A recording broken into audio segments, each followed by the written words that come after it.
ok? Como se fosse aqui uma bola de basquete gigantesca, a atmosfera terrestre é uma casca esférica com centro de massa localizado no centro da Terra.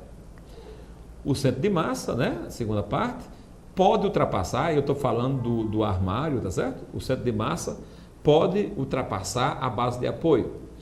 A partir desse ponto, o torque devido à gravidade acaba derrubando o armário.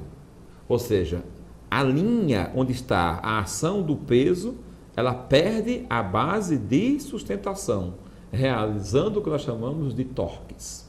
Já no caso do carro, ó, quando todas as rodas estão sobre o chão, o centro de gravidade do carro está acima da base de apoio. Mas quando ele se projeta para fora do penhasco, o centro de gravidade ultrapassa a base de sustentação e o carro, né, começa a rodar, ou seja, existe a atuação de torques. Não pode esquecer, quando falar torque, de imediato, pense em giro exercido por forças. E lembrem que as forças, volta aqui para a gente novamente, ó, as forças que não estão aplicadas em relação ao centro de massa do corpo, o centro de gravidade, tá certo? Ela realiza um torque. Então, a gravidade, né, é uma força que você não está livre, você está recebendo e que ela pode agir a qualquer momento no seu corpo. O que você tem que fazer para não tombar é fazer com que esse centro de gravidade fique embaixo dos seus pés. Como o Luiz agora há pouco disse, né? Esbarrou ali, tombou. Uma partida de futebol, por exemplo, você vê, fala em futebol, não, né?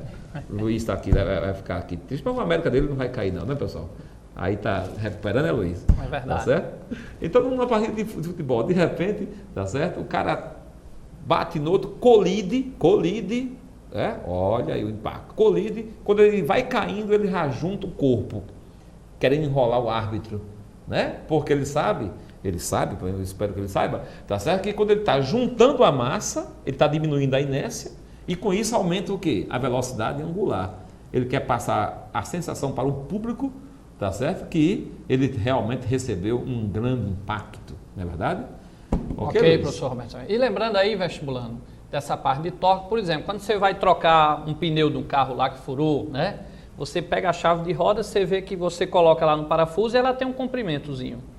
Então, quanto mais distante você pegar ali, melhor vai ser para você conseguir soltar aquele parafuso. Então, ali existe uma certa distância, né, que você está lá do parafuso lá, e aí você vai provocar aí um torque, tá? Se você colocar a mesma coisa num trinco da porta lá, para você abrir. Se o trinco estiver quebrado, você faz uma força danada, tá? Se o trinco estiver inteirinho reto, você vai fazer uma força menor, porque aquela distância, ela influencia no torque, como vocês viram na expressão matemática também, ok? Que o torque também depende dessa distância aí, até lá o centro de massa, até aquele ponto lá de apoio. Ok, professor Silvestre? Vamos aqui, vestibulando, a mais uma questão, tá certo? Olha que questão interessante, e aqui a gente terá realmente muitos aspectos para ser discutido. Olha só. A administradora médica Elania Aline pergunta ao físico Eli Garcia: sabemos que a Lua e o Sol produzem as marés. E sabemos também que a Lua desempenha um papel mais importante por estar mais próxima.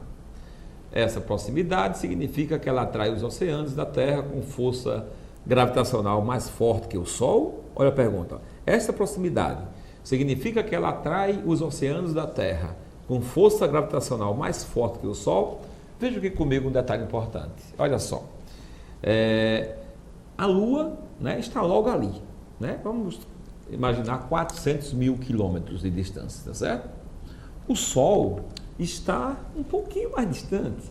Aí, ó, 150 milhões de quilômetros. A gente chama isso de uma unidade astronômica, tá bom? Então, a Lua está bem mais próximo da gente, né, do que o Sol. Agora, a massa do Sol, tá certo? Tem uma ordem de grandeza aí de 10 elevado a 30 quilos. Então, não dá para comparar, né?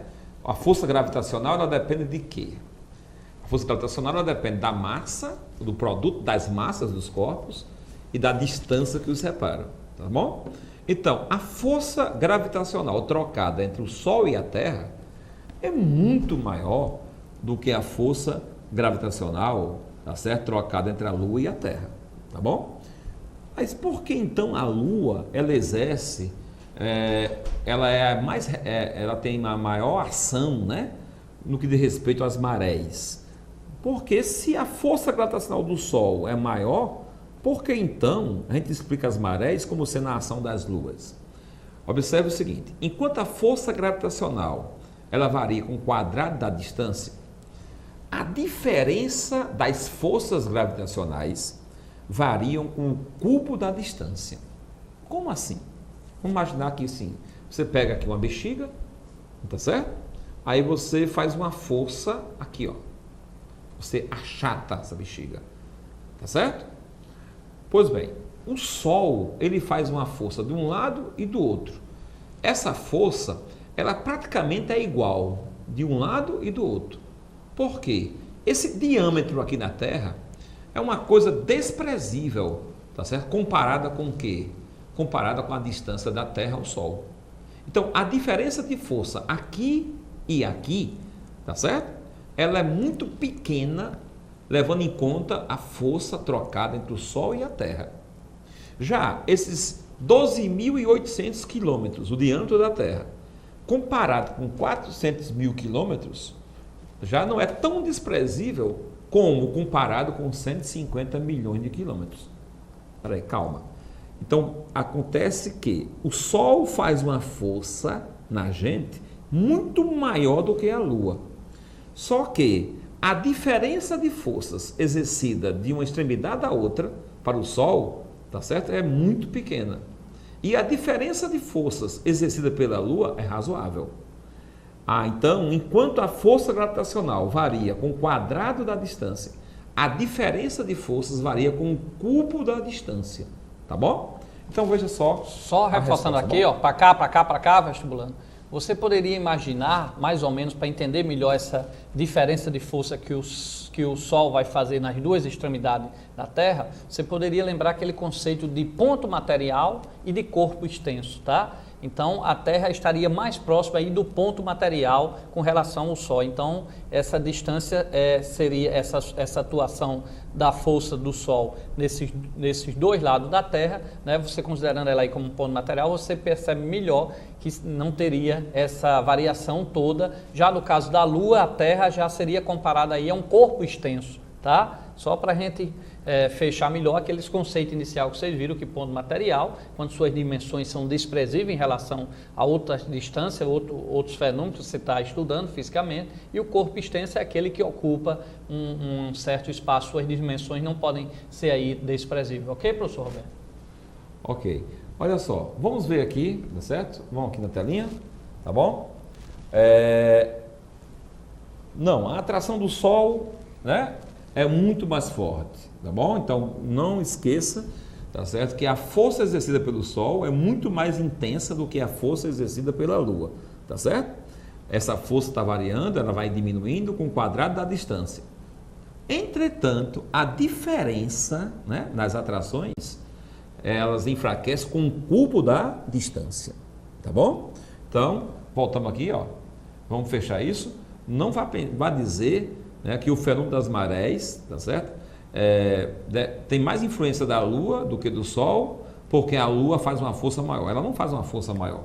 A força exercida, a força trocada entre o Sol e a Terra é muito maior do que a força trocada entre a Lua e a Terra, tá bom? Só que a diferença das forças nas extremidades da Terra é muito maior, levando em conta a Lua do que o Sol. Não é simples? Tá certo? Obviamente que o Sol e a Terra têm influência nas marés. Quando há um alinhamento, né, dos dois, aí nós teremos aí as marés mais altas do que o não é eclipse, né? Por exemplo, não é eclipse solar, professor Roberto Silvério, não é eclipse solar, a Lua, né, ficou ali no espaço ali entre a Terra e o Sol, não no meio, mas no espaço, né? Então, o que é que acontece? Alinhou ali, nós temos ali o Sol, a Lua, então aí vai provocar os dois, né, puxando essa força de atração na maré, então aí vai se somar, é isso que eles estão alinhados. Ocorreu o alinhamento, né? Você tem um somatório das ações, não é verdade, vestibulando? Então, aqui, ó, a gente fechou um quinteto, tá certo? Leis de Newton, energia, momento linear, momento angular e entramos aqui já um pouquinho até, né, no estudo das forças gravitacionais, da gravitação universal, tá certo? Tá bom? Porque nós temos até aí um parêntese bem interessante para uma nova aula, a gente reforçar esses pontos. Aliás, esses 5 pontos estão presentes daqui para frente, né, na maioria das aulas de física, né, Luiz? Ok, vestibulando.